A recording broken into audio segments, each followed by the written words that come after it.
Bonjour à toutes et à tous, 10e épisode de la saison 3 d'Overtime. Je suis Jean-Philippe Presselwenger. Mon wingman aujourd'hui, c'est Jérôme Beuchat. Salut Jérôme, comment ça va? Salut Jean-Philippe, bonjour à tous, ça va super bien. Ouais, alors n'hésitez pas à nous envoyer vos questions dans le chat. On va évidemment faire le maximum, notre mieux pour y répondre, surtout si elles concernent le hockey. Si elles ne concernent pas le hockey, on verra ce qu'on fait. Mais pas de gêne, de votre côté. Allez-y, balancez vos questions. On salue déjà Ludovic, Elodie, Lionel et Sébastien qui sont dans le chat. Sommaire de cet épisode, on va commencer par Lausanne, qui va mieux au niveau comptable. Est-ce que c'est un feu de paille ou un feu de forêt, on va voir. Fribourg, tout en contrôle ce week-end, avant son match retour de 8e de finale de Champions Hockey League. On ira ensuite du côté de Porrentruy, voir si le HC Ajoie trouve une solution. Pour l'instant, ce n'est pas le cas. On perd, on a des buts d'avance, on n'arrive pas à gérer, malgré Jonathan Hazen en feu. Bien, fidèle à sa tradition du November Lore, le trou de novembre du côté de la Tissot Arena, on y est cette fois. On parlera enfin du leader genevois et qui regorge de différents. Et puis on terminera par le programme de la semaine. Jérôme, je crois que c'est le moment d'attaquer. Allons-y. On y va, on file à Lausanne. Le LHC, depuis le départ de Peter Svoboda ou le retrait de Peter Svoboda des affaires sportives, tout va mieux dans le club vaudois, en tout cas au niveau comptable. On parle évidemment, Jérôme, que de chiffres, pas de spectacle sur la glace, mais au final, c'est un peu ça. Si on se donne de la peine, on mouille le maillot et qu'on gagne, finalement, ça suffit. Ah bah oui, c'est ce que cherche évidemment tout le monde, c'est la place au classement, c'est-à-dire un nombre de points suffisant pour en tout cas être dans les 10. Pour l'instant, Lausanne est 12e à 2 points de cette fameuse 10e place. Honnêtement, je pense que Lausanne va réussir à entrer dans les 10. Ils ont le talent pour. Si ce qu'il y a autour du hockey est réglé maintenant, ça devrait le faire. On a déjà vu ce week-end des joueurs qui ont un petit peu plus pris confiance en eux. Ça tourne un petit peu mieux. On a vu une belle réaction hier. Ils étaient menés 2-0 contre Langnau. Ils sont allés chercher les 3 points en 60 minutes. Avec Ward, c'est 3 matchs, 6 points. Ça fait 2 points par match. Si on compte encore les 2 matchs où Foust est seulement le directeur sportif, mais encore à la bande, c'est 5 matchs, 10 points. Donc on voit que les résultats suivent. Et s'ils continuent comme ça, le Lausanne Hockey Club, ils vont entrer facilement dans les 10 et peut-être même dans les 6. Bon, alors dans les 6, ça sera compliqué. C'est pas impossible. On n'est même pas encore à la moitié de la saison. Faut se dire que là, ok, on a 2 points par match depuis 5 matchs. L'échantillon est encore assez faible, mais c'est quand même des équipes solide. Il y a, dans le coup, il y a Genève, il y a Zug, il y a Berne. Bon, il y a Lugano et Langnau aussi, mais voilà, faut les battre. C'était des matchs à 6 points, comme on parle, contre Lugano et Langnau. Lausanne les a gagnés. Lausanne était à égalité maintenant avec Lugano. Et si on parle de la 6e place, c'est Fribourg qui l'a. Alors, ok, avec 3 matchs de moins, mais il n'y a que 7 points d'écart avec la 6e place, donc ça peut se rattraper. On n'est que fin novembre et c'est vrai qu'on a déjà vu du mieux du côté du Lausanne Hockey Club. Donc pour les Vaudois, espérons que ça dure pour eux. On a vu aussi un tournus dans les étrangers. Les étrangers ont marqué, c'est d'ailleurs Odette qui marque le but en prolongation à Zug, si je me trompe pas. Donc là, il y a peut-être aussi du mieux. Donc à voir maintenant ce que ça va donner avec Ward à la tête des Alors, le retard, il est conséquent sur la 6e place. Ça, c'est aussi parce que pendant le début de saison, sur les 17 premiers matchs, c'est moins d'1 point par match. Donc voilà, c'est un petit peu là, il va falloir travailler. Première question là peut-être dans le de chat. Ludovic. Je dois avouer que le choix du nouveau coach du LHC m'a surpris, mais force est de constater que le système de Ward est intéressant. Prendre des points contre Zug et Genève ne sera pas donné à tout le monde. Alors ça c'est vrai, on va parler après. Genève, ça tourne alors absolument facilement. Zug, ils sont en train de jouer un petit peu mieux. On les a vus gagner un petit peu plus de matchs qu'en début de saison. Ça retourne de nouveau bien. Donc c'est vrai que là...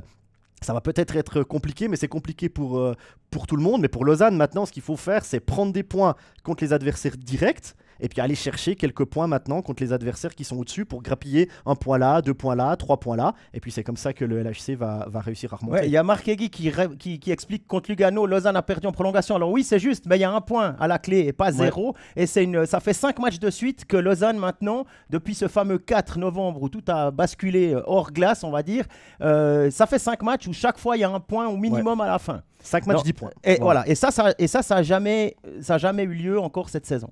Donc cette série de 5 matchs avec 1 point à la fin, c'est encore jamais arrivé. Et puis on a vu que Ward a fait le tournus avec les étrangers. Alors, est-ce que c'est pour dire à l'équipe, ok, personne à sa place assurée, on devra tourner? Est-ce que c'est aussi pour tout à coup dire, bah ok, vendredi, j'ai 2 étrangers qui jouent pas, je les mets samedi, comme ça, c'est des joueurs frais par rapport à l'autre équipe, par rapport aux autres, et c'est à eux de prendre leurs responsabilités. C'est peut-être aussi une tactique faite par l'entraîneur. On avait un peu l'impression que la ligne qui leadait l'attaque, en tout cas dans la création des chances, c'était cette ligne Sekac, Fuchs, Ria. Et là aussi, il y a eu du changement, on a enlevé Sekac. Ouais, beaucoup de. Bon, il avait dit que tout le monde partait sur un pied d'égalité. Bon, c'est comme ça quand il y a un nouveau coach. Ouais. Il a fait ses changements, quelques changements. Pour l'instant, ça paye. On verra maintenant les prochains matchs du LHC. Ça sera demain, ils reçoivent Cloton. Donc c'est un match, on va dire, à 6 points, de nouveau, contre un adversaire direct. Vendredi à Port-Rentruy. Et puis samedi, la réception de Fribourg-Gotteron. Donc une semaine à 3 matchs pour le Lausanne Hockey Club. Et puis 3 matchs, on va dire ça... important. Ouais, effectivement. Lausanne qui donc là, on part peut-être sur les trois adversaires. Cloton, à la maison c'est solide. Je les ai vus samedi face à Vienne. On verra si Ruotsalainen est toujours sur son nuage ou pas. On verra ça, il y a de la ressource. À Ajoie, bah voilà, contre Ajoie à Port-Rentruy. C'est un petit peu Ajoie qui décide du match. Hein. Ouais, parce qu'on les a vus, on en parlera tout à l'heure, mais même quand il y a des buts d'avance, on a de la peine à gérer ce résultat. On verra ce que ça pourrait faire. Et puis Fribourg, si Fribourg continue de travailler comme il travaille sur ce week-end, ça va être un sacré morceau. Là aussi, il y a des changements dans les étrangers et tout ça. Ouais, vraiment une grosse semaine pour le Lausanne Hockey Club. On nous demande ici si on pense que Maillard va obtenir sa chance mardi ou vendredi. Donc on l'a dit, Maillard a été prêté à Bienne en début de saison. Le prêt s'est terminé à la pause de l'équipe de Suisse. Maillard est retourné à Lausanne, ce qui était assez logique puisqu'il y a un changement d'entraîneur. Donc on reprend tous les joueurs et puis on essaye de regarder. Il est surnuméraire là depuis que Ward a repris l'équipe. Jean-Philippe, qu'est-ce que tu penses que Maillard pourrait intégrer cette équipe même en 13e attaquant? Bah oui, je pense que 13e attaquant, oui. Je pense aussi que Ward aura besoin de tout le monde pour aller chercher cette 6e place. Pas seulement à cause des blessures, mais il y a aussi des joueurs qui peuvent avoir besoin de souffler. Et Maillard, c'est un joueur qui a l'habitude de la National League, qui a montré à Bienne que s'il est dans de bonnes conditions, il est capable de jouer. Il peut aussi jouer sur une 4e ligne s'il y a besoin.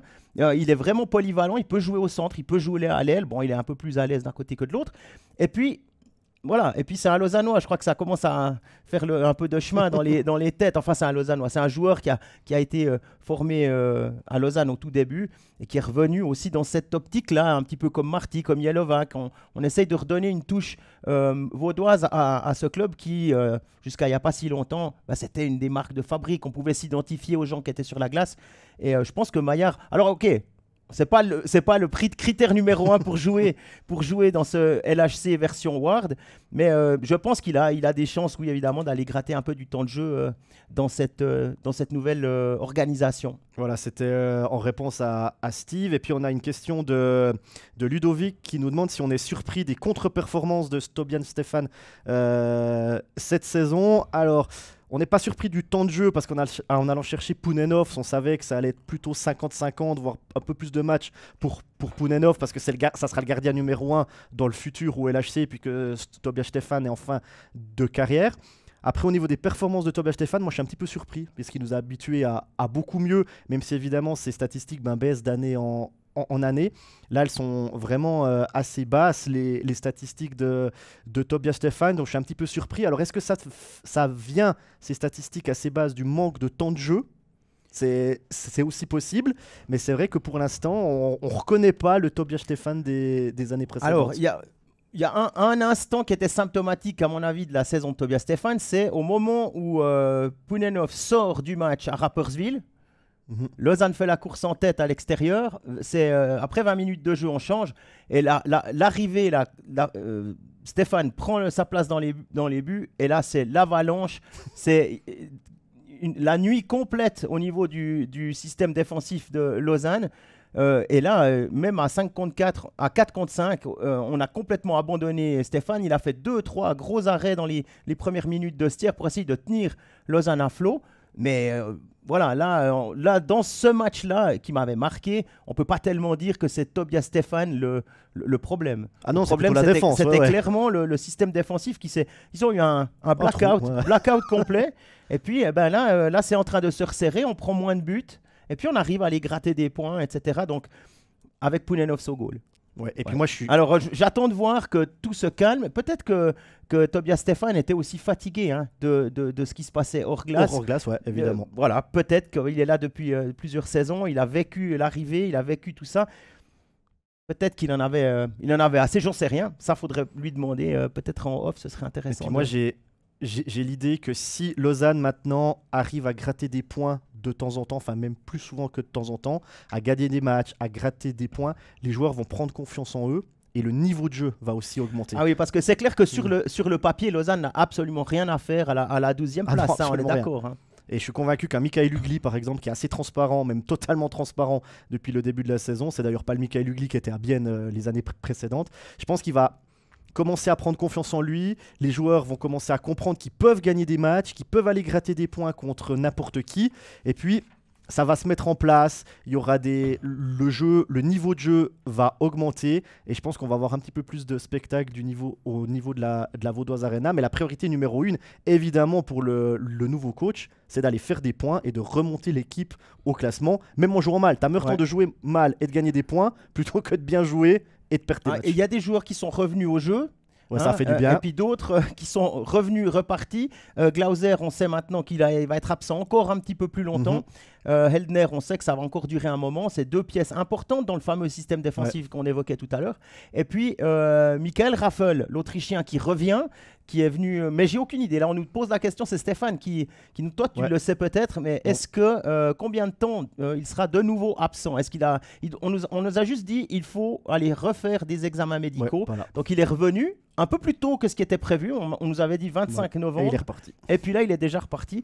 Et c'est un peu dommage parce qu'au niveau de son leadership dans le vestiaire, dans la salle de force, etc., hors glace, c'est aussi un élément important de cette puis équipe. beaucoup de matchs de NHL pour lui, beaucoup d'expérience. Et puis c'est un joueur. En tout cas, moi je l'ai vu jouer le tout premier match de la saison, c'était contre Bienne. Son rôle, il est clairement défini, c'est aller devant le gardien adverse, boucher la vue du gardien, faire de la place dans le slot pour les rebonds et utiliser son physique pour faire de la place pour les coéquipiers. Et puis sans Raffel, il n'y a pas tellement d'autres joueurs qui ont vraiment cette capacité de faire ça à Lausanne. Peut-être C4, mais pas autant. Le C4 de janvier de cette année, là, voilà. Où il a été juste quasiment inarrêtable. Et puis, on va clore le chapitre lausannois en rappelant que il y a eu un changement de coach à la Vaudoise Arena, mais c'est pas la seule place où ça s'est passé récemment, puisque Berne a engagé Söderholm, l'ancien sélectionneur de l'équipe d'Allemagne. Exactement. Et voilà, ça se passe pas terrible. Ben non, 2 matchs de défaite, 3-1 à la maison contre Fribourg, 5-1 hier soir pour le Game of the Week à Lugano. On a vu quelques petits changements, j'ai commenté le match contre Fribourg, c'était samedi. On a vu quelques petits changements dans les entrées de zone, par exemple, du côté de Berne. On a aussi vu des changements sur le jeu de puissance, mais pour l'instant, ça n'a pas matché. C'est 2 matchs 0 points. Alors, est-ce qu'il fallait vraiment changer d'entraîneur ou pas? Alors, comme tu l'as dit avec Lausanne, l'échantillon est encore très faible. Hein. Il n'y a que 2 matchs. Est-ce que ça va se mettre en place au fur et à mesure? On rappelle que quand Berne a licencié son entraîneur juste avant la pause, il était 6e du classement. Il venait de battre Zurich. Il venait de battre Zurich en plus sur une remontée. Ils ont renversé le match. Et puis aujourd'hui, Berne est 8e avec toujours ses 31 points. Donc à voir dans le futur si le changement d'entraîneur a été efficace. On se souvient que c'était motivé par le manque d'évolution dans le jeu des ours. Ouais, hein, et le manque de progression des joueurs. Voilà, exactement. Aussi. Donc on verra. Si Söderholm. Ils avaient Di Domenico qui était suspendu. Il a purgé ses 2 matchs. Il a encore un match de suspension, Di Domenico, pour avoir fait tomber un officiel. Et puis c'est vrai que n'importe quelle équipe, hein, avec ou sans Chris Di Domenico, c'est pas la même chose. D'ailleurs, Di Domenico qui a été remplacé dans le premier bloc sur ces 2 matchs par Farni, qui jouait avec Siviur et Moser. Donc évidemment, ça a moins d'impact sur l'adversaire. Parce que Farni, c'est pas Di Domenico, même si j'aime bien ce joueur, Joshua Farni. Je le trouve très intéressant, il a fait beaucoup de progrès. Ancien international M20, en plus, mais on verra là pour pour le CP Berne. Mais pour l'instant, on voit que le changement d'entraîneur, ça fonctionne à Lausanne, ça fonctionne pas à Berne. Ouais, puis on a noté aussi que à Lausanne, on a pris un profil d'un gars qui était très souvent assistant, Oui. mais dans une franchise. NHL Beaucoup ou ailleurs, beaucoup ouais. d'expérience. Et puis de l'autre côté bernois, on a décidé de prendre un sélectionneur national qui a très peu d'expérience en club.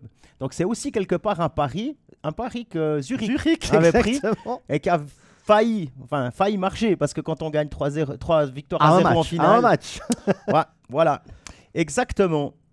Alors, on va passer maintenant à la suite et on va s'occuper des Dragons fribourgeois. Fribourg, 6e, 19 matchs, 33 points. C'est quoi 1,74 points par match. Donc pour l'instant, ils sont sur les rails pour entrer dans le top 6. Si ça continue comme ça, ils étaient l'année dernière 2e avec 1,8, quelque chose comme ça, presque 1,9 points par match. Et demain, il y aura un studio de CHL. On va se retrouver, toi et moi au studio et toi à la patinoire à la BCF Arena pour le 8e de finale retour. Ouais, contre l'équipe finlandaise de Jukurit. Match nul à l'aller, donc tout va se jouer demain pour la qualification en quart de finale. S'il y a match nul après 60 minutes, il y aura des prolongations de 10 minutes. Un Fribourg qui a fait le job ce week-end.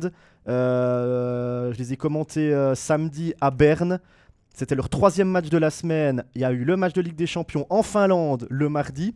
Il y a eu le match contre Davos le vendredi. Le 3e match de Fribourg samedi contre une équipe de Berne qui jouait son premier match de la semaine.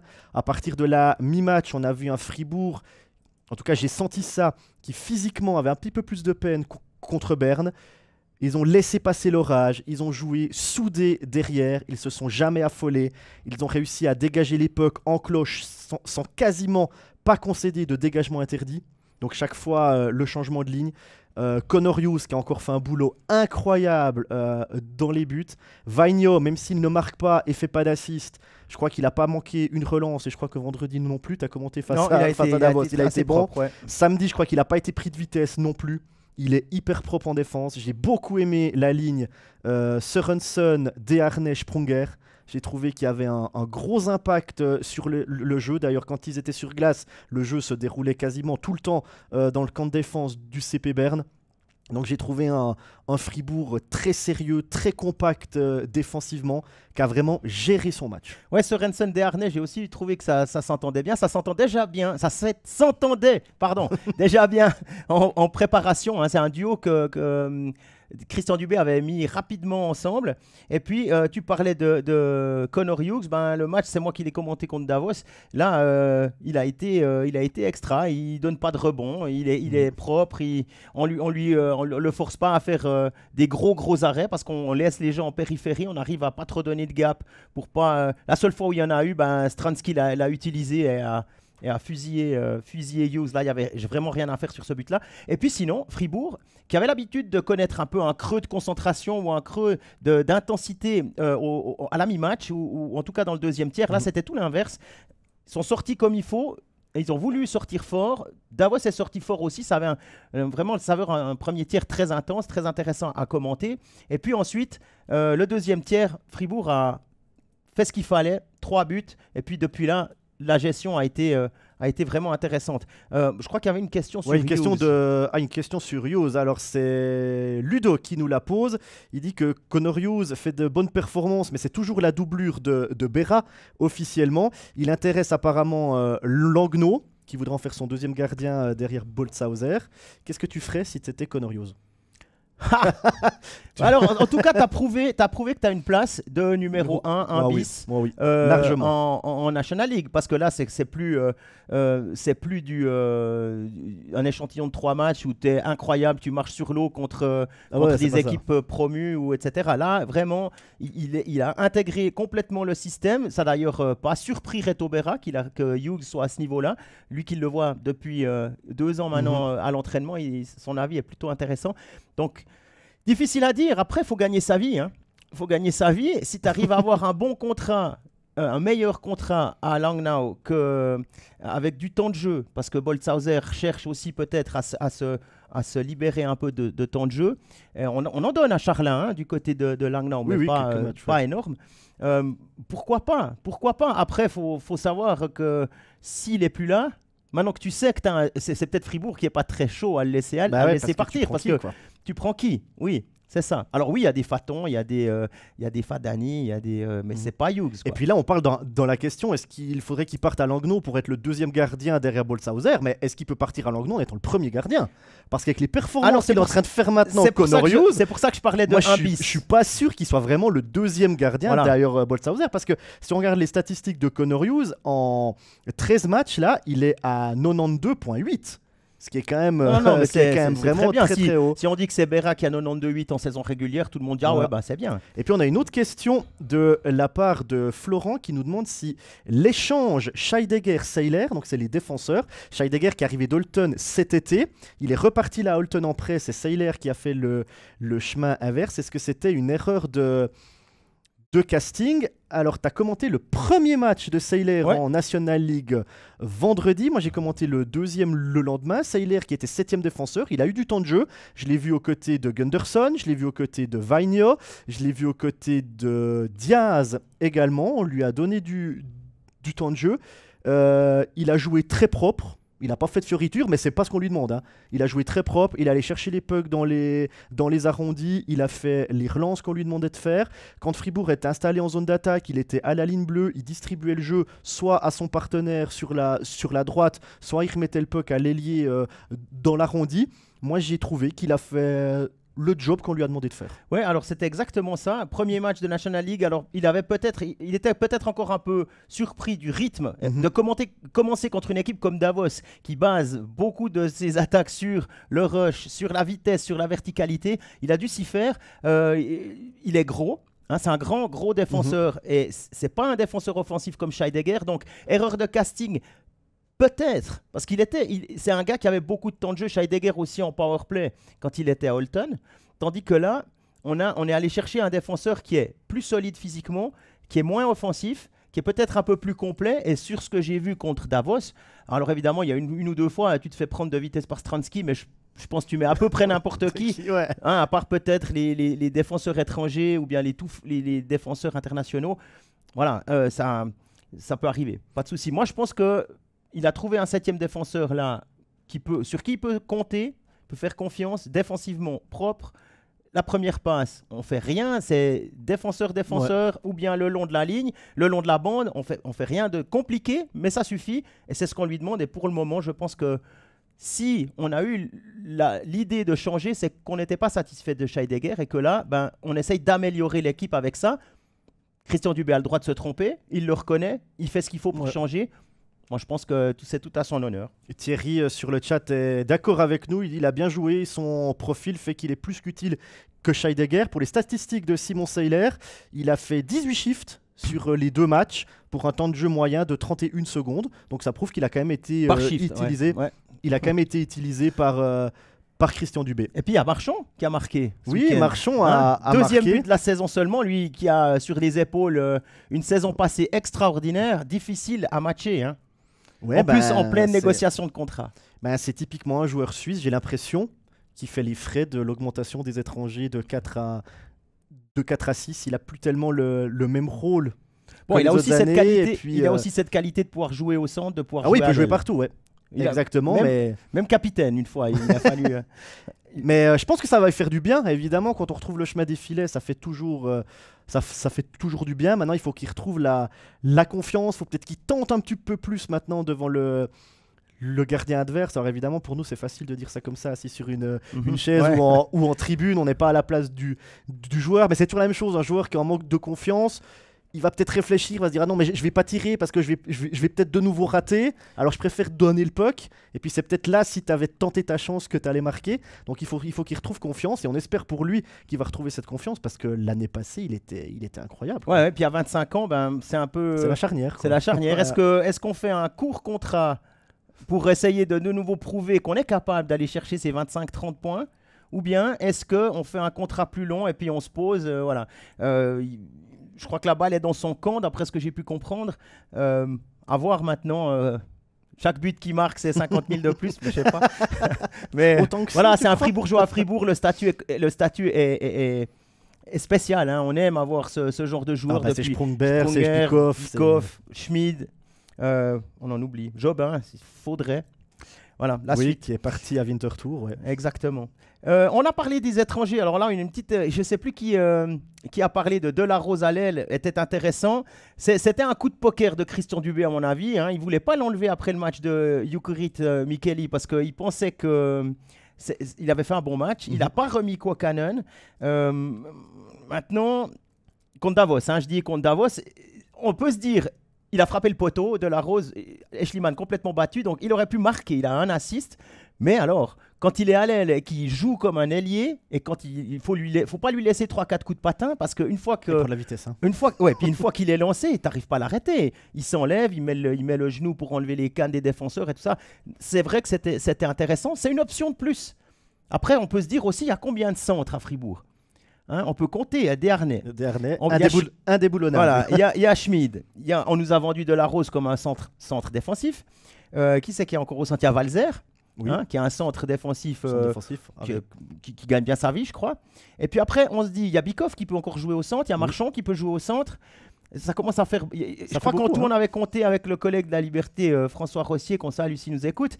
On avait compté, il y a 9 joueurs de centre. Il y a encore Berchi qui peut jouer au centre, qui a même joué au centre à Berne, il me semble, si je me trompe pas. Oui, il était au centre parce que c'est Kuokkanen qui était revenu à l'aile dans le 3e Exactement. bloc, ouais. Donc voilà, ça c'est peut-être... D'un côté, il y a de la polyvalence, puis d'un autre côté, c'est un peu compliqué. On sait que Christian Dubé aime changer ses lignes, aime brasser ses trios, quelque chose qu'à Bienne, on travaille un peu autrement. S'il manque quelqu'un, on change tout, c'est égal, on essaye. Au bout d'un moment, ça peut être utile, parce que si en play-off, tu as une tuile, la personne a déjà des affinités avec un duo, par exemple, changer l'ailier qui est avec Sørensen et Desharnais, pour l'instant c'est Sprunger, mais ça pourrait être Marchand, ça pourrait être Motet, etc. En parlant de Kuokkanen, il était surnuméraire vendredi contre Davos. Il a joué samedi contre Berne. Je l'ai trouvé très intéressant.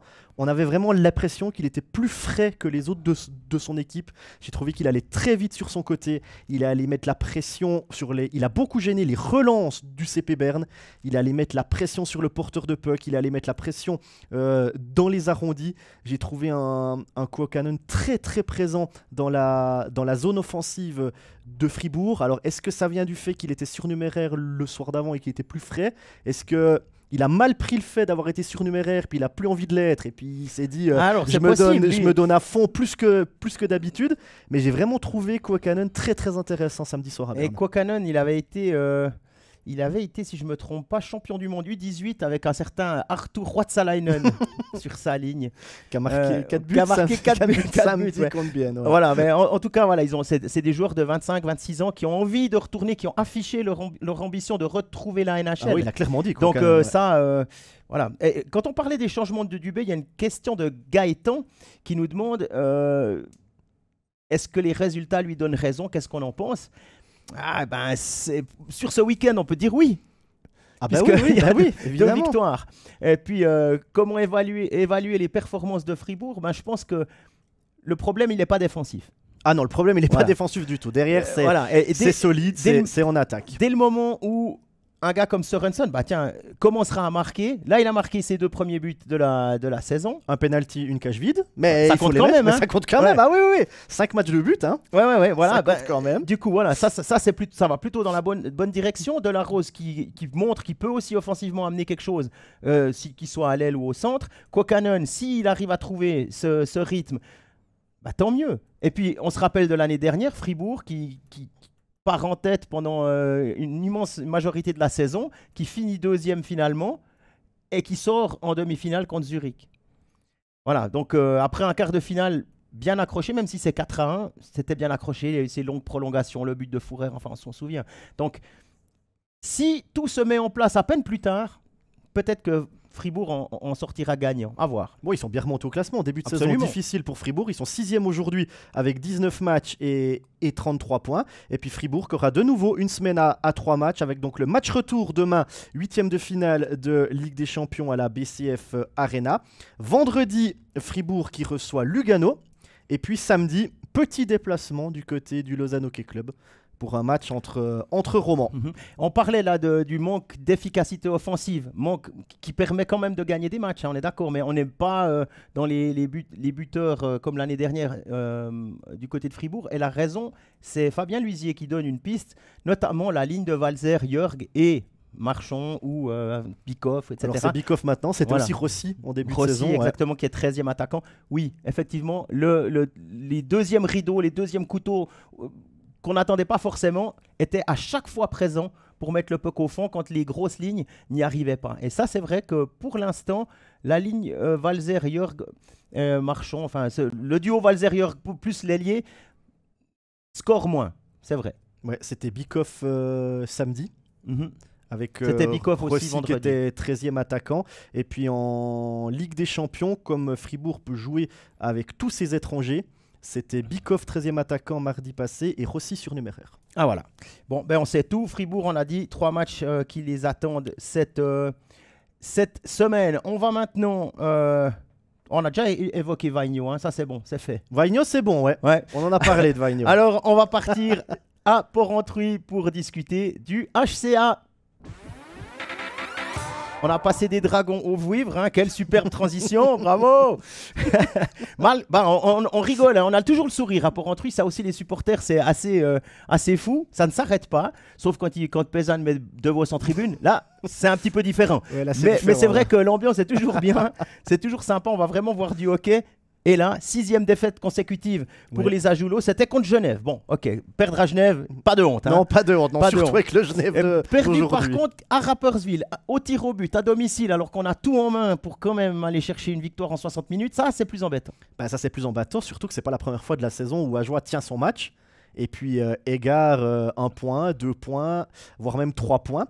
Donc c'est là où il faut vraiment que Ajoie s'améliore, c'est qu'à un moment donné, on tient le match. Bah, par exemple, si on prend le parallèle, c'est exactement ce qu'a fait Fribourg samedi contre Berne.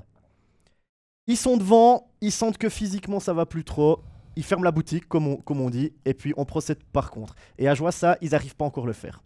Donc c'est là vraiment où les Ajoulots doivent essayer de s'améliorer. C'est que quand le match, on est devant, il reste 10 minutes ou 15 minutes, il faut savoir maintenant dire, ok, on prend plus de risques, on ferme derrière, même les attaquants viennent défendre, on fait bloc autour du gardien, on laisse plus aucun axe de tir, on contient l'adversaire le long des bandes. Et puis, on devrait gagner des matchs comme ça. Là, évidemment, bon, c'est 1 point contre Rapperswil, c'est toujours bien. Il y a beaucoup d'équipes qui n'ont pas fait de points encore cette saison contre Rapperswil, mais ça doit être frustrant du côté jurassien parce qu'on aurait pu avoir 2 points de plus. Par contre, du côté Ajoulo, alors il y a quelqu'un qui est en feu, c'est Jonathan Hazen. Hein. Oui, absolument. Jonathan Hazen, 2e compteur du HC Ajoie, avec seulement 14 matchs disputés, c'est 8 buts, 10 assists, donc on est à 18 points en 14 matchs. On est à 14-18. Ouais, c'est la guerre un peu. Hein. Pour les défenseurs adverses, ouais. Ouais, 1,29 points par match. C'est le 2e homme de la ligue. Hein. Dans toute la ligue, il n'y a que Tchervenka qui est à 1,30. 1,30, ouais. Et sinon, en dessous, c'est Phil Poulain, 27, je crois. Hein, si je me souviens juste. C'est Mais juste. bon, Hazen, donc, pas de plus de soucis de genoux. Tout va bien. Dans le meilleur des mondes. Il score même. Il arrive même à signer la fiche de score quand De Vos est en tribune. Oui, c'est vrai. Puis il a encore marqué hier contre Genève. Très grosse performance de Jonathan Hazen. Il y a aussi Bakoche qui a marqué hier. Après, c'est comme tu l'as dit, Jean-Philippe, il n'y a pas de honte à aller perdre contre Genève. Mais là, à Joie, c'est 23 matchs, 18 points. J'ai peur que le train soit parti là. Pour les Ajoulots. Bah, il y a 8 points de retard sur la 12e place. On rappelle que le 11e et le 12e, à la fin de la saison régulière, la saison s'arrête. Hein. Il n'y a pas de play-out, il n'y a pas de pré-playoff. Ajoie voulait dans un premier temps terminer dans les 10 premiers. Il y a déjà 10 points de retard par rapport à Cloton. Et Cloton qui a 2 matchs de moins. Donc après, si tu n'arrives pas à finir 10e, tu essayes de finir 11 ou 12. Là, on l'a dit, il y a 8 points de retard avec un match de plus pour les Ajoulots.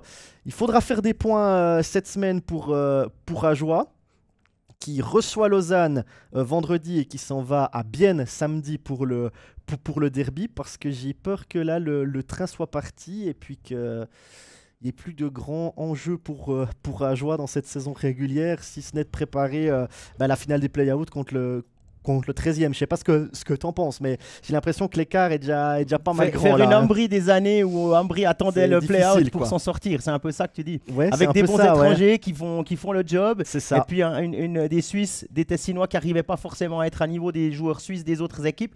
Quand tu dis fermer la boutique, il faut avoir les joueurs pour.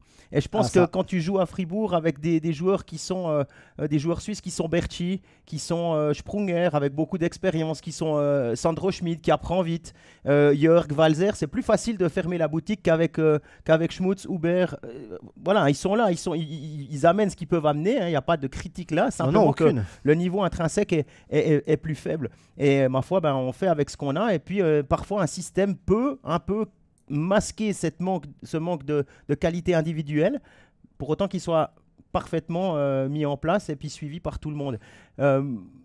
Fabien Luisier, j'ai envie de dire qu'il n'y a rien de grave à Ajoie. Ils sont là où tout le monde les attendait et on le sait, qu'ils devront se sauver à l'ADER. Alors c'est à peu près ce que tu disais. Puis il y a Quentin qui parlait qui nous dit Ajoie aurait dû profiter du fait que Genève a pris le premier tiers pour tâter le terrain. Quand Genève a lancé la machine au deuxième tiers, le match était terminé. Le problème d'Ajoie, c'est de concrétiser ces occasions, car hier au Vernet, ils en ont eu, mais jamais décisifs. Il y a des bons gardiens au Vernet aussi. Ah oui, il y a des bons gardiens, on en parlera après, ouais. de Genève, mais c'est vrai que Ajoie, quand ils ont des grosses occasions, parfois ils les mettent pas au fond, et puis quand ils sont devant, c'est comme on l'a dit, ils ont l'occasion de fermer la boutique et ils n'arrivent pas à la fermer.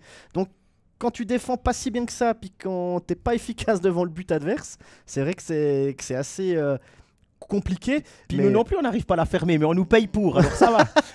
Non, mais à l'intersaison, là, cet été, les Ajoulots qu'on rencontrait nous disaient, pour Ajoie, le but de la saison, c'est de gagner le dernier match. Ouais, c'est ça. Ça sera de gagner le dernier match. Alors, on ne sait pas lequel ça sera, de dernier match, mais il faudra gagner le dernier. Non. Attends. Alors, il y a encore une petite question qui concernait les résultats du HCA. C'est Ludovic qui nous demande Pézan, est-ce vraiment le coach nécessaire pour le HCA Garishian n'avait pas des stats tellement plus mauvaises. L'adage s'est vérifié, nul n'est prophète en son pays. Alors, on peut reparler du niveau de la Ligue, etc. Ils se sont renforcés, oui. Il y a des 6 étrangers qui fonctionnent, oui. Par contre, il y a tout le reste, quoi. Les autres se sont renforcés encore plus que le HCA. Ouais, on avait un peu souci en tout début de saison que ce gap grandisse encore entre les toutes bonnes équipes et le HCA. Et c'est un peu ce qui est en train de se préparer maintenant. Après, il parlait que Garishian n'avait pas forcément des moins mauvaises stats que Péchan. Garishian a surtout fait les frais de ses 14-15 défaites de suite. C'est surtout ça, je pense, qui a mis le coup près, parce qu'on en a parlé la semaine passée dans l'épisode précédent d'Overtime. Ajoie, cette année, c'est 3 points de plus que le Ajoie de l'année passée. Alors oui, Ajoie s'est renforcé. Oui, l'Ajoie de cette année est meilleur que l'Ajoie de l'année passée, même au-delà du fait qu'il y ait 2 étrangers en plus. Mais c'est comme tu l'as dit, Jean-Philippe, l'écart par rapport aux autres équipes de la Ligue, il est resté le même, voire peut-être même il est encore plus grand cette année, donc c'est vraiment très compliqué pour Ajoie. Il y a Nicolas qui pose une question là. Est-ce que Nicolas Maté, la fameuse histoire de Phil Michael DeVos en tribune, est-ce qu'elle a fragilisé le vestiaire? Difficile d'y répondre sans y être. Mais on en a déjà parlé la semaine passée, c'est à double tranchant. Soit DeVos, il a accepté la décision et puis il va revenir encore plus fort, et puis tous les autres joueurs jurassiens se disent ok, même si DeVos peut être en tribune, on n'a pas sa place, et puis tout le monde va se donner à 150% par peur d'être surnuméraire au match d'après. Soit ça fait une cassure où DeVos n'accepte pas, puis tu as une partie du vestiaire qui est pro DeVos, l'autre partie qui est pro Péchan, et puis ça casse. Là, ça paraît d'être le cas. Contre Rapperswil, DeVos a fait son match, Ajoie a fait son match, ils auraient dû gagner, ils perdent au penalty. Hier, ils ont fait leur match à Genève, absolument. Ils ont fait leur match, ça a été correct, ça a été un bon Ajoie, ils sont juste tombés contre plus fort. Tu perds 5-2, ils n'ont pas non plus été déclassés de chez déclassés, même si évidemment Genève a dominé le match. Voilà, il faudra peut-être s'habituer du côté de Porrentruy de voir encore cette saison quelquefois DeVos surnuméraire, mais on l'a vu dans toutes les équipes qui ont 7 étrangers. Il y a un enroulement, ouais. Il y a un tournus, et puis des fois c'est même pas une punition contre contre le joueur. C'est juste l'entraîneur qui dit bon, bah, mon joueur, je préfère le mettre en tribune ce jour-là, comme ça il sera frais demain. Je le sens fatigué, je le sens peut-être mentalement moins fort, je sens peut-être que les autres sont meilleurs que lui. Et puis d'être en tribune, c'est pas forcément une punition non plus. Ouais, ça fait partie du job, j'imagine. Patrice Chapuis nous dit que c'est cette année que Vauclair devra faire son équipe pour l'année prochaine. Il y a beaucoup de joueurs qui arrivent en fin de contrat. Alors oui, c'est vrai pour tous les directeurs sportifs en même temps, sauf peut-être Martin Steinegger qui a déjà tout signé pour l'année prochaine ou quasiment. Ouais. Mais le souci là, c'est que comment faire une équipe si on ne sait pas où on va gicler? Parce que pour le moment, Holton montre des jolies choses en dessous. Pour l'instant, je ne crois pas que Ajoie soit... Non, je pense qu'à Ajoie, il faut qu'il y ait un risque de relégation. Voilà, moi, j'y crois encore pas. Mais je pense que ça doit être quand même un petit peu... Voilà, c'est plus difficile d'attirer des gens à Port-Rentruy que d'attirer des gens à Cloton. Il n'y a pas l'aéroport, enfin tout ce qui est hors roquet, quoi. Je pense que dans l'organisation maintenant, il y a encore Kimo Bellman qui a été engagé comme directeur administratif.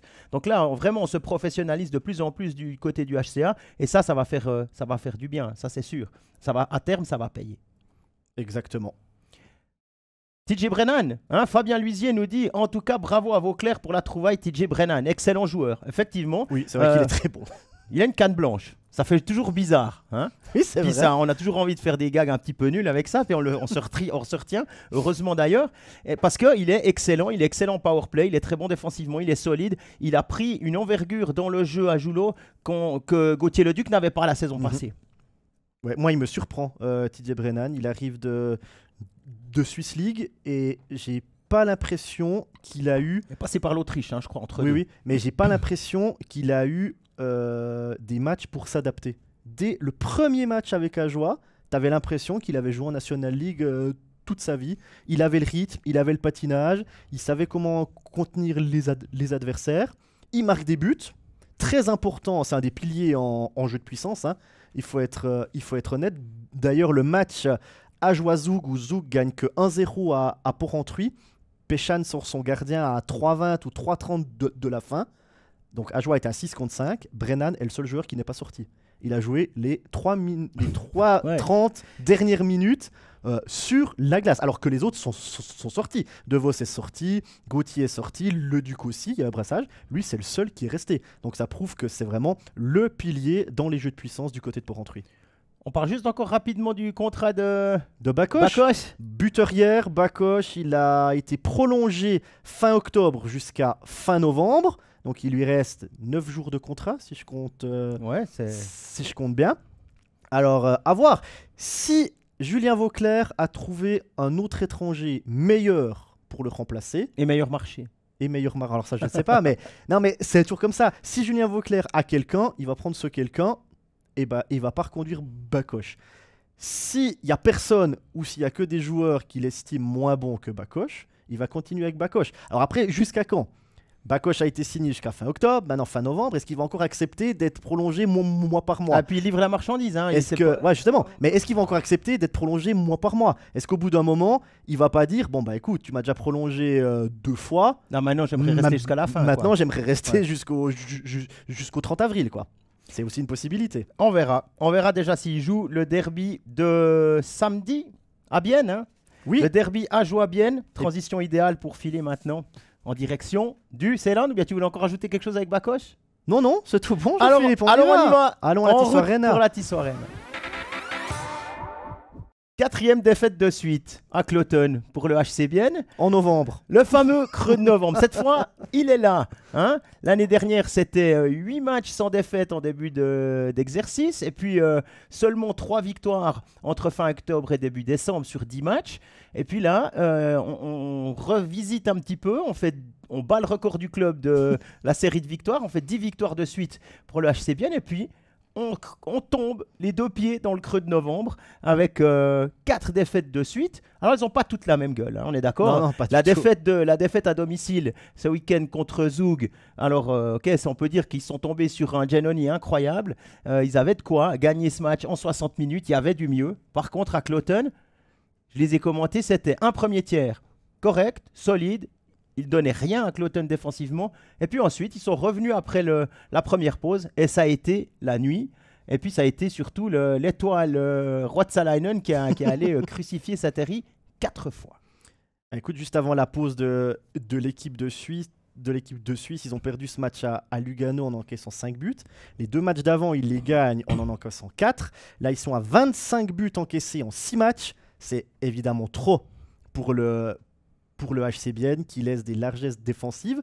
On s'était dit vendredi après la défaite au penalty contre Zug. D'ailleurs, on a discuté avec les joueurs à la fin du match. Ils ont tous dit défensivement, on est beaucoup mieux. Je pense qu'on a compris ce qui allait pas. On a fait un bon job défensif. Sateri a encore une fois livré la marchandise. Et puis, c'est reparti dans les travers le lendemain contre Cloton. Alors, est-ce que dans les têtes des Biennois, ils jouaient contre le néo-promu et puis ils sont un petit peu allés en dilettante par rapport au match de la veille quand tu joues contre le double champion de Suisse? Je ne sais pas si la concentration était la même. Mais ce qui est marrant, c'est que Étienne Froidevaux, après le match, j'ai discuté un petit coup avec lui, il me disait ouais, on le sait, demain, il faut qu'on soit hyper concentré à Cloton parce qu'il n'y a plus de petites équipes et tout, mais encore une fois, Bienne qui a flanché défensivement, quoi, en encaissant de nouveau 5 buts. Ouais, Ou 4. 4. Ouais, 4. Bon, le truc, c'est que si tu marques 6 fois, c'est bon. Oui, mais là, il manquait Gaëtan Haas, toujours, qui est blessé. Alors, il reviendra. Hein. Il sera de retour pour le match de vendredi contre Ambry et puis pour le duel contre Ajoie à la Tissot Arena samedi. Mais ouais, Bienne qui a manqué d'efficacité offensive le vendredi contre Zug en marquant qu'une fois et qui a manqué d'efficacité défensive le lendemain. Donc maintenant, il faudrait que ça reprenne un petit peu du côté du HC Bienne, qui ne sont pas en difficulté. Hein. Ils sont toujours deuxième du classement. Ils ont 9 points d'avance sur la 7e place. Donc, ils ont le temps un petit peu de voir venir. Mais c'est vrai que quand tu es à 4 défaites de suite, il faudrait mettre une victoire là au milieu pour que ça reprenne un peu, même s'il y a eu des blessés. Parce que la défaite à Genève de mardi passé avec un joueur absent par ligne, alors c'est pas forcément une excuse, mais ça peut en être une quand même, surtout quand tu joues contre Genève. Mais là, il faut un petit peu remettre des buts, être un petit peu plus compact derrière du côté du HCBN. Mais encore une fois, je pense qu'il n'y a pas le feu dans la maison. Hein. Non, puis l'année dernière, la saison dernière, Bienne avait juste réussi à passer à cette 6e place, malgré une fin de saison, je ne vais pas dire en roue libre, parce que ce n'était pas tout à fait le cas, mais très compliqué. Très compliqué.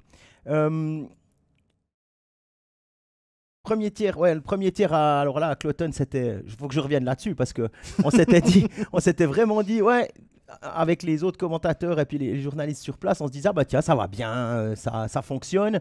Bienne a pu tirer quelque chose de cette défaite au tir au but contre Zug et puis sans explication. Alors il y a peut-être l'explication peut-être que Cloton s'est adapté à augmenter son niveau de jeu parce qu'il faut aussi se dire que Cloton dans le premier tiers, là c'était très difficile. Ils n'arrivaient pas à enchaîner 2 passes, ils n'arrivaient pas à faire des sorties de zone correctes. Et puis Zurkirchen a tenu plus ou moins ce qu'il pouvait. Finalement, ensuite, il a vraiment bien tenu. Et puis, on a vu les étrangers faire la différence du côté de Cloton. Quoi. En parlant de Bienne, il y a Fabien qui nous demande est-ce que c'est prévu que Joren van Potterberg revienne cette saison ou pas du tout? Alors oui, c'est prévu qu'il revienne normalement dans le courant du mois de janvier. Joren van Potterberg, ça va mieux pour lui. Le processus de guérison suit son cours. D'ailleurs, il est à tous les matchs à la Tissot Arena, Joren van Pottelberg. Donc, il devrait revenir dans le courant du mois de janvier si sa rééducation se passe autant bien que maintenant. Bon, la grande question, c'est quoi maintenant? Alors, est-ce qu'il va rester en numéro 1B et puis on laisse Sateri qui a tenu le fort jusqu'à maintenant? Quand Simon Ritz est entré, il n'y avait pas eu grand-chose à dire. Hein. Non. Lui aussi, il a livré la marchandise. Le truc que je vois, c'est que Bienne, là, va pouvoir compter sur vraiment, si Joren van Pottelberg revient bien, compter sur 2 gros gardiens pour la post-saison. Oui, et puis je me demande si, quand Joren van Pottelberg va venir, quand c'est lui qui va jouer, logiquement, et évidemment, si les finances suivent, on devrait garder Simon Ritz comme 2e gardien, mettre Harry Sateri en tribune, et engager un 7e étranger du côté de Bienne. Comme ça, quand Sateri au but, tu joues avec 5 étrangers plus Sateri au but. Et puis quand c'est Joren van Pottelberg, tu joues avec 6 éléments étrangers, 2 défenseurs, Leuve et Yakovenko, et 4 attaquants. Voilà. Ça me paraîtrait assez logique de faire ça du côté du HC Bienne, qui pour Martin Steinegger aura plusieurs cartes du coup en main. Ouais, Si- effectivement. S'il trouve un attaquant étranger de niveau, évidemment. Sébastien nous dit que la ligne Brunner, Kunti, Künzle a été reformée. Attendez seulement qu'il retrouve le rythme après les blessures pour en refaire une ligne redoutable. Alors effectivement, ça peut être une ligne redoutable. Ils l'ont prouvé à maintes reprises. Hein, Artonize comme... Bon, ça tourne déjà pas mal. Kunti, Künzle, Brunner, ils n'ont pas eu besoin de beaucoup de matchs pour se remettre Non, ensemble. ils se connaissent, alors ça, pour c'est se sûr. retrouver. Hein. Ça, c'est sûr, ils se connaissent. Il y a la H2O aussi qui va se remettre en place Oui. dès mardi avec le retour de Haas au centre de Hofer et d'Olofsson. Tanner n'a pas démérité, mais Tanner n'est pas Gaëtan Haas. Et évidemment, ça se voit un petit peu. Ouais, mais ça c'est la politique d'Antti Tormanen, c'est que quand vous avez un joueur qui est pas là, il va pas changer toutes ses autres lignes. Il va simplement prendre quelqu'un du 4e bloc ou le 13e attaquant qu'il va mettre à la place. Donc là, on a retrouvé Tanner au milieu de Olofsson et Hofer. Comme tu l'as dit, moi j'ai trouvé qu'à certains moments ça allait un petit peu vite pour lui, mais il est jeune, il doit encore apprendre, il n'a peut-être pas l'habitude d'avoir autant de responsabilités et d'avoir de tels joueurs à côté de lui, mais d'un côté ça fait partie de l'apprentissage. Il y a beaucoup de jeunes joueurs à Bienne. On a aussi vu le cas avec Noah Delémont. L'année passée, quand Yakovenko était blessé, et cette année, quand Yakovenko a été suspendu, on a simplement pris Noah Delémont, on l'a mis à la place de Yakovenko, et ça veut dire que tu es sur le powerplay. Donc il n'a pas mis un autre joueur, il aurait pu mettre Schneeberger sur le powerplay au lieu de mettre Noah Delémont. Et ça, c'est vraiment la politique d'Antti Tormanen, c'est qu'on ne change pas le reste. Et pour l'instant, on peut que lui donner raison, puisque Bienne est 2e du classement. Voilà, exactement. Voilà. Quentin nous dit qu'il trouve qu'offensivement à Bienne, à part cette ligne offert Haas, Olofsson, il trouve assez faible. C'est un peu sévère à mon avis. C'est un peu sévère, ça marche même peut-être si- un peu moins maintenant. Même ok. si c'est pas le Rayala des années précédentes, bon, il a quand même mis quelques lucarnes Ouais, tout à fait. alors. depuis son bureau. C'est vrai que, honnêtement, j'attends un petit peu plus de Rayala et Salinen. Je sais pas ce que t'en penses. J'ai l'impression qu'ils sont bons, mais j'attends un petit peu plus quand Ouais, même. on a vu aussi que Salinen était capable d'enchaîner les matchs avec des buts, avec des assists, etc. Ces deux joueurs qui ont l'air un peu streaky, comme ça, tout d'un coup, pendant un moment, ils marquent à 5 matchs de suite. Rayala est comme ça depuis des années. Et puis Salinen aussi. Et du coup, il faudrait que s'ils se coordonnent et que s'ils se coordonnent sur 5 matchs, ça peut faire mal tout d'un coup. D'ailleurs, Mais- pour l'anecdote, vendredi contre Zout, c'est la 4e ligne qui marque avec Kessler Mhm. qui enfile le but de l'égalisation. Cette 4e ligne, moi je l'aime bien aussi. Il y a Étienne Froidevaux qui fait un gros boulot. Dernière saison. Dernière saison, ouais, qui a annoncé sa retraite la semaine passée. Étienne Froidevaux qui fait un gros boulot dans cette 4e ligne. J'aime beaucoup Kessler, son jeu dans les bandes, dans les arrondis. Il va vraiment gratter des pucks. Il y a Elvis Schlepfer, qui est malade ces derniers matchs, mais qui fait aussi un gros boulot. C'est un junior du club, Mhm. du club à Qui a Bienne. profité justement de Ouais. comment Tormenon les met en situation. Exactement, quoi. donc c'est une 4e ligne que j'aime beaucoup du côté du HC Bienne. Et puis, on va rassurer Julien. Des nouvelles de Haas. Sa blessure était annoncée pas grave et finalement, ça fait un bout de temps qu'il est absent. Oui, on nous a dit, c'était samedi à Cloton, qu'il serait de retour pour les matchs vendredi à Ambry et samedi contre Ajoie. Voilà, on va maintenant... Tu sais, il y a un de ces grands lacs là.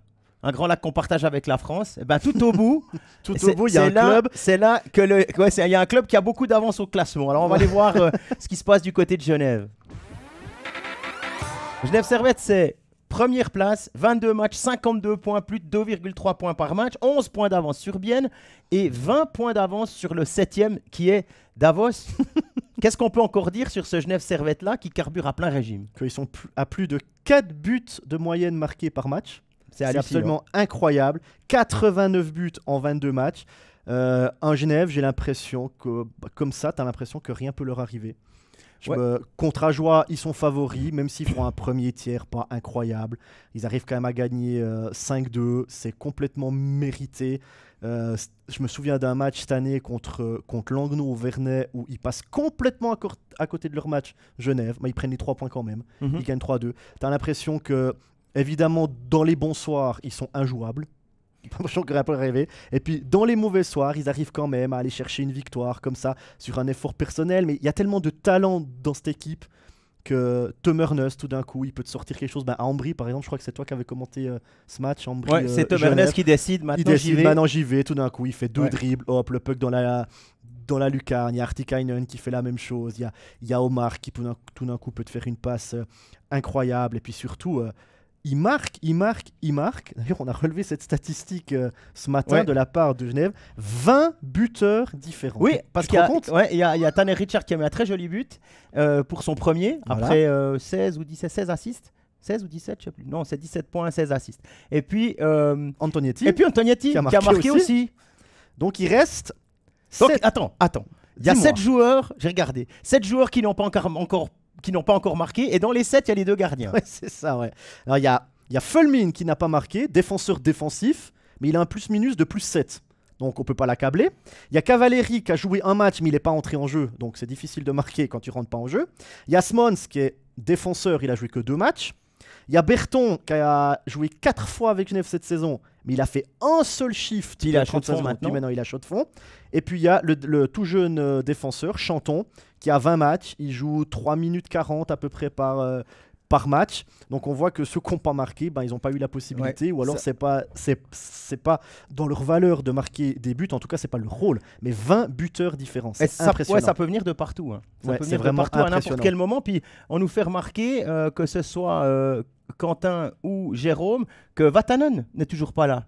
Oui, Vatanen. N'est qui- pas revenu encore de il sa devrait- blessure contre Zurich. Là. Il devrait revenir au mois de janvier, je crois, mi-janvier, quelque chose comme ça. Ils avaient annoncé le nombre de semaines, je crois que c'est mi-janvier. Là, honnêtement, j'ai personnellement pas de nouvelles de la rééducation. Je sais pas si tu en as, Non, j'en ai pas encore. Jean-Philippe, mais c'est vrai qu'il joue sans Vatanen, mais on voit que les Suisses en défense, en fait, ils arrivent à remplacer Vatanen. Il y a aussi du talent en défense du côté de Genève. Je crois qu'il y a Carrère Et- qui est plus là, qui est remplacé de temps en temps par Fulmin à côté de Tom Ernest ou Jacques May. Et puis il y a Pouliot qui a été absent quelques Mhm. semaines et qui était de retour Parce que je me souviens. hier et qui a signé un assist, il me semble. Parce que je me souviens quand Vatanen s'est blessé, les jours suivants, du côté de Genève, Marc Gauchi avait dit on est en train de regarder, évidemment, pour remplacer Vatanen, qu'est-ce qu'il y a comme joueur sur le marché, qui on pouvait prendre, mais on va se laisser du temps, il n'y a pas urgence, ils étaient déjà premiers du classement à ce moment-là. Marc Gauchi avait dit on va se laisser du temps, on va voir comment ça se passe. Et puis là, il n'y a absolument pas besoin d'aller griller une licence pour un étranger en défense. Tömmernes, il fait du Tömmernes. Et les Suisses ont réussi à remplacer Vatanen, les Suisses qui ont pris leurs responsabilités.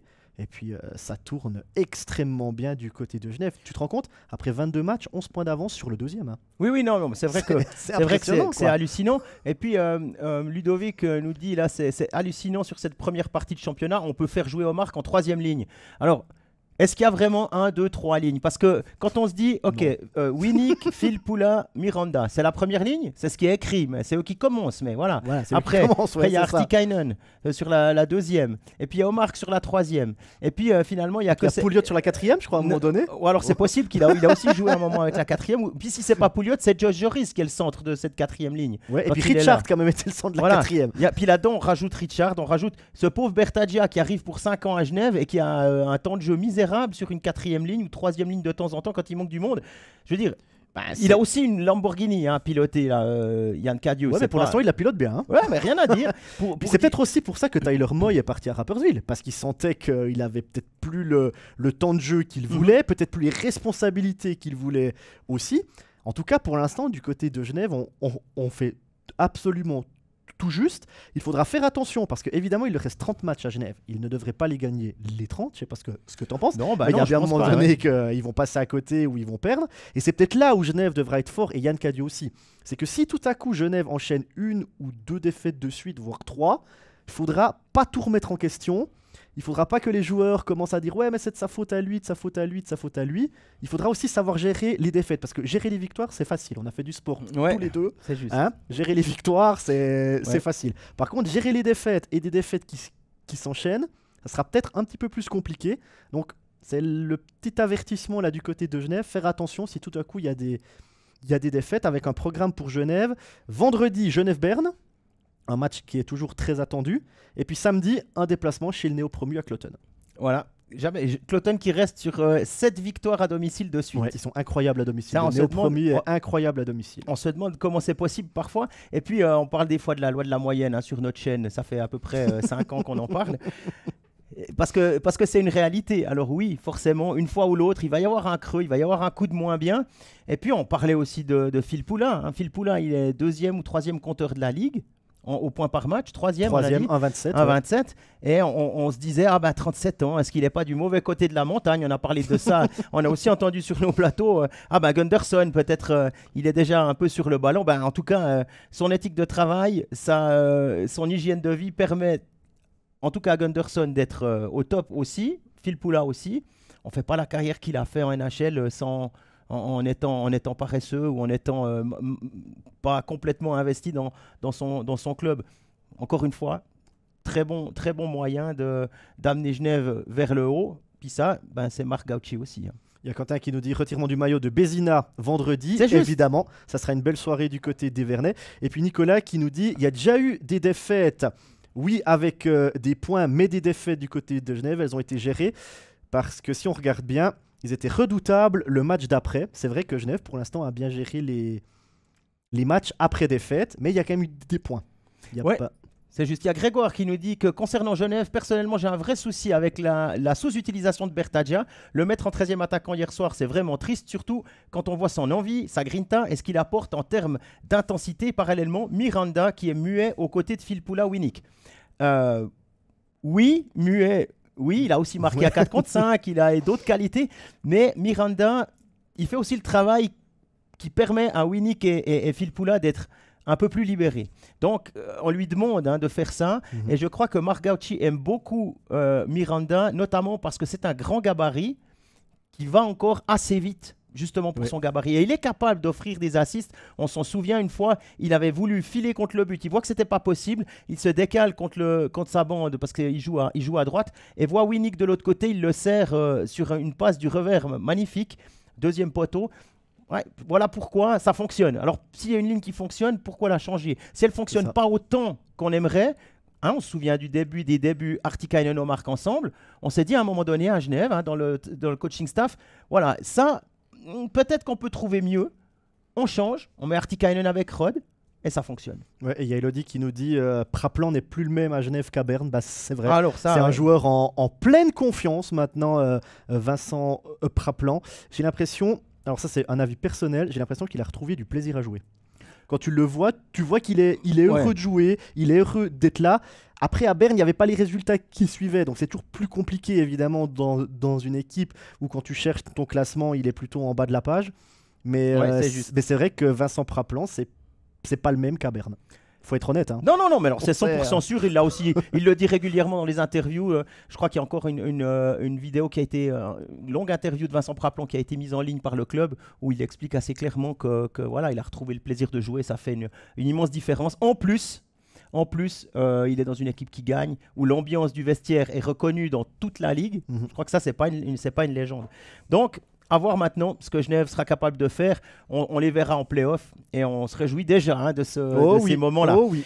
On va faire encore. Il y a un homme l'année passée, il y a 2 ans, qui avait fait du mal au GSHC et qui vient toquer à la porte de la National League. Il était parti par une petite porte dérobée, il revient par le soupirail.